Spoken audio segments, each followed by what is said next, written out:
சென்னையின் ஓரமான கிராமத்தில் வசிக்கும் ரகுல் என்பது 10ஆம் வகுப்பு படிக்கும் மாணவன்.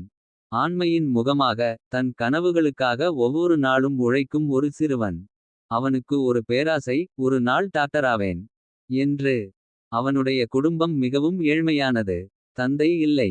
4 வயதில் தந்தையை இழந்த ரகுலை வளர்த்தவர் அவன் அம்மா மீனா. வீடு வீடாக சென்று வேலை செய்யும் அவள். காலை 5 மணி முதல் இரவு 9 மணி வரை உழைக்குமா. ஒரு நாள் பள்ளியில் விளையாட்டு போட்டி இருந்தது. எல்லா மாணவர்களும் நல்ல ஷூஸ் ட்ராக்ஸ் போட்டுக்கொண்டு வந்திருந்தார்கள். ரகுல் மட்டும் பாழாகிய சப்பாத்தை மாட்டிக்கொண்டு ஓடியான். அவன் கால்களில் புளிப்பு தோன்றியது. பார்த்த ஆசிரியர் கேட்டார். ரகுல், உனக்கு புதுசா ஒரு ஜோடி ஷூ வாங்க முடியாதா? அவன் சிரித்தான். அம்மா, முதல்ல காய்கறி வாங்கணும் சார். அதுக்கப்புறம்தான் ஷூ. அந்த சிரிப்பின் பின்னால் ஒரு சோகக் கதையிருப்பதை யாரும் உணரவில்லை. அந்த நாள் இரவு ரகுல் தூங்கியதும் மீனா தனது தொட்டியில் சேமித்து வைத்திருந்த 300 ரூபாயை எடுத்துக்கொண்டு நகரம் சென்றார்.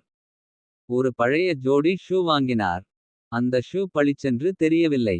ஆனால் ரகுலின் கனவை தொட உதவும் ஒரு முதல் படி. அடுத்த போட்டியில் ரகுல் அந்த புதிய ஷூஸில் ஓடினார். பஸ்கெட் பால் போட்டியில் வென்றான். பரிசு பெற்றபோது மேடையில் கூறினான். இந்த வெற்றிக்கு காரணம் என் அம்மாவின் இரவு பயணமும் காலனியும். பல்லாயிரம் பேர்கள் கைதட்டினார்கள்.